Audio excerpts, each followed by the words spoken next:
सड़क पर चलते हुए, घर में बैठे हुए या कहीं नौकरी पर हमेशा कभी ना कभी कहीं ना कहीं आप आर्ग्यूमेंट में फंस जाते हैं, बहसाबाजी में, झगड़े में, विवाद में, मुकदमे पर मुकदमा, झगड़े पर झगड़ा, अदालतें भरी हुई हैं, पंचायतें रुक नहीं रही हैं, because there is confusion and arguments around. This confusion and this argument has always been around us. और कई बार हमें लगता है क्या हो रहा है, घर में बच्चे इतना झगड़ा करते हैं, ये औरत तो शादी हुई है जान लिए हुए है, ये आदमी इसने मेरी जिंदगी बर्बाद, क्या हो रहा है, क्यों एंजॉय नहीं कर पा रहे हैं? क्योंकि घर में झगड़ा है, कंफ्यूजन है, विवाद है. मेरा नाम शैलेंद्र दास और मैं चाहता हूं आपके साथ जेनेसिस द बिगिनिंग से चर्चा करके बात कर सकूं कैसे हमारे घरों से ये विवाद, ये झगड़ा, ये लड़ाई, ये चिड़चिड़ाना, ये बहसाबाजी दूर हो सके. उत्पत्ति उसके 11वें अध्याय में बताया गया है, where did this confusion began. जब परमेश्वर ने इस पृथ्वी की रचना करी, उत्पत्ति उसके 11वें अध्याय में लिखा है, सब लोग एक साथ चल रहे थे और वो एक जगह पर आए और उन्होंने फैसला किया कि हम यहां शिनार में एक बड़ा बुर्ज बनाएं, एक मीनार बनाएं, अ मिनरेट, और एक ऐसी बिल्डिंग जिसकी चोटी आसमान तक हो. और लग गए काम करने में. निम्रोद इनका राजा, बाबुल के रहने वाले, इन्होंने कोशिश करी कि आओ मिलकर हम काम करें, और बाइबल में से नाम दिया गया है बाबुल की मीनार. सब लोग मिल करके काम कर रहे हैं. बाबुल का देश एक बहुत शक्तिशाली और एक बहुत समृद्ध देश था. इसे नाम दिया गया है वो देश जो सुनहरे आसे के साथ था. The nation of Babylon is called the kingdom with the golden sceptre. बहुत अद्भुत, बहुत भव्य, और यहां पर शिक्षा दीक्षा, साइंस का बहुत महत्व था. ये बाबुल का ही देश है जहां पर घड़ी का या समय मापने का आविष्कार हुआ. ये बाबुल का ही देश है जहां पर पहिया बना और मीन्स ऑफ ट्रांसपोर्टेशन शुरू हुआ. बाबुल का ही वो देश है जहां से हैंगिंग गार्डन्स शुरू हुए. बाबुल का ही वो देश है जहां से मैथमेटिक्स, एल्जेब्रा और ज्योमेट्री स्टार्ट हुई. बाप रे, बाबुल ने हमारी आफत कर दी. पर यह बाबुल का देश बड़ा मशहूर था क्योंकि ये अपने आप में बहुत सशक्त और शक्तिशाली और सामर्थी थे. And this king Nimrod had a desire कि आओ हम एक ऐसा नगर बनाए कि अब हमें तितर बितर ना होना. शायद उसके पास एक डर था, एक घबराहट थी.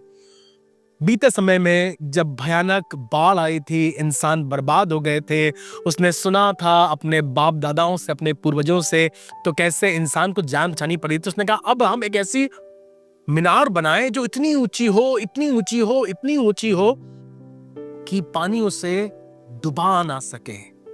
And he was trying to build a minaret so high. कहने लगे एक इतना ऊंचा बुर्ज बनाए, एक इतनी ऊंची हम टावर बनाए जिसकी चोटी आसमान से बात करती हो. और लग गए काम करने के लिए. यही वो लोग थे जिन्होंने पहली बार लिखा है पत्थरों की जगह ईंटों का आविष्कार किया. आग में पकाकर इन्होंने ईंटें बनाई और फिर इन्होंने मिट्टी के गारे से उसे रोका, जोड़ा, सील किया. They were very high-tech people and they were trying to do something wonderful for themselves. लिखा है जब ये एक मन होकर काम कर रहे थे तो आसमान से खुदा उतर आया, देखे क्या बना रहे हैं, क्योंकि जो ये बना रहे हैं ये इसे पूरा करके ही दम लेंगे. और लिखा है वो सब एक मन होकर काम कर रहे थे. तो परमेश्वर ने उनके बीच में डाल दी भाषा की गड़बड़ी. अब जो मिस्त्री है वो काम कर रहा और कह रहा है कि ईंटा लेकर आओ. बेचारा मजदूर समझ ही नहीं पा रहा है और वो लेकर आ रहा है गारा. ईंटा कहा तुमसे, भाषा की गड़बड़ी हो गई. The language was totally different. Now those who were doing things in one accord, because of the different languages, division of languages, hindered their work। और वहां से शुरू होता है बाबुल का मीनार का अधूरा छूट जाना। बाबुल के मीनार का मतलब है अ टावर ऑफ कंफ्यूजन। हमारे घरों में भी ये मीनार कई बार दिखाई पड़ती है। अगर आप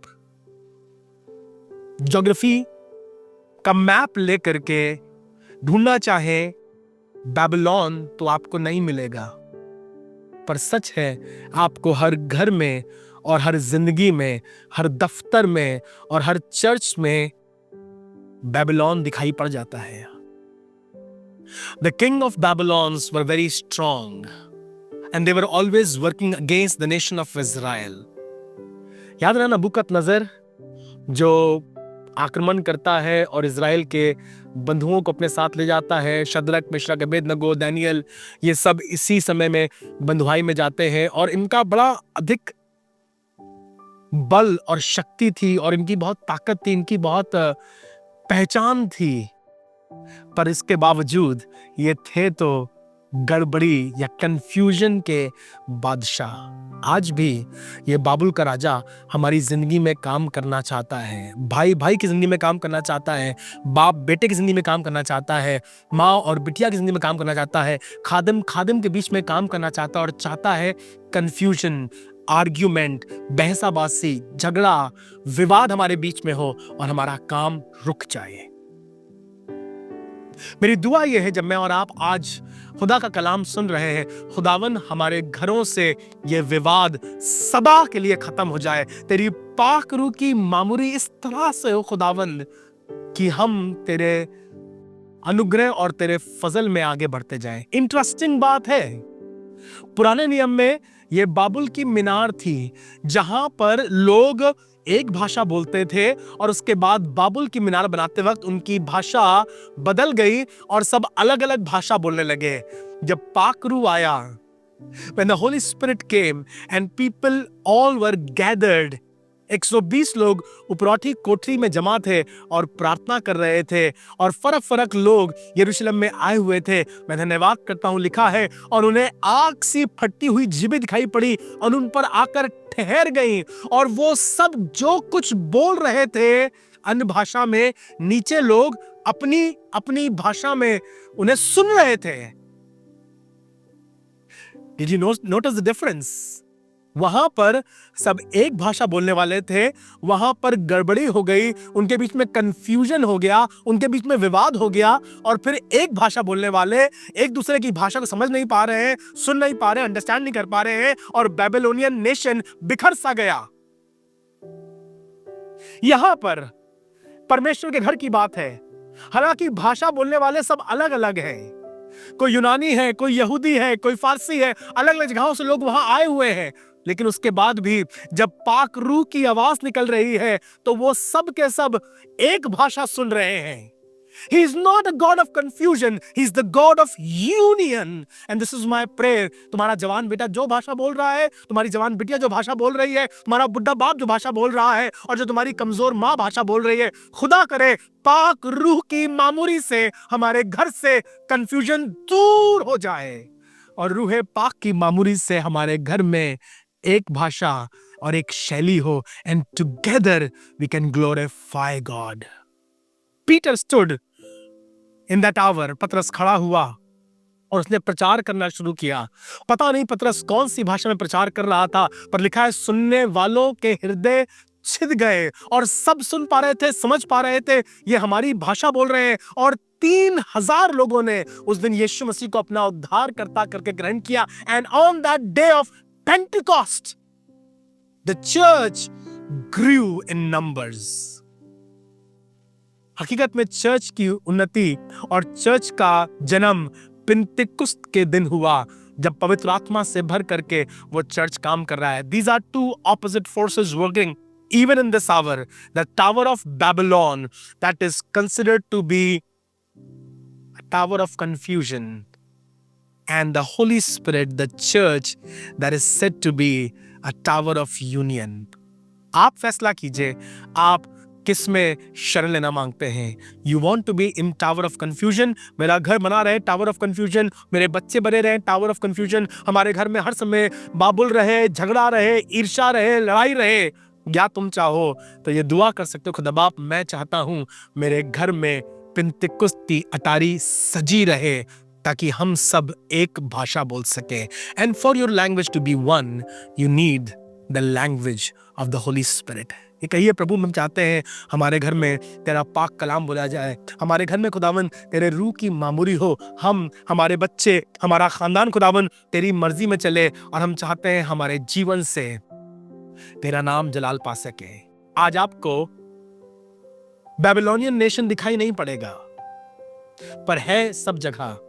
शायद ज्योग्राफी के मैप पर दिखाई नहीं पड़ेगा, भूगोल की किताबों में दिखाई नहीं पड़ेगा, पर हमारे खानदानों में दिखाई पड़ता है। कड़वी बातें, गंदी बातें, कोई सवाल पूछो बच्चा पलट के गंदी तरह से जवाब देता है, लगता है पता नहीं कौन सी भाषा बोलता है, काहे की नाराजगी है।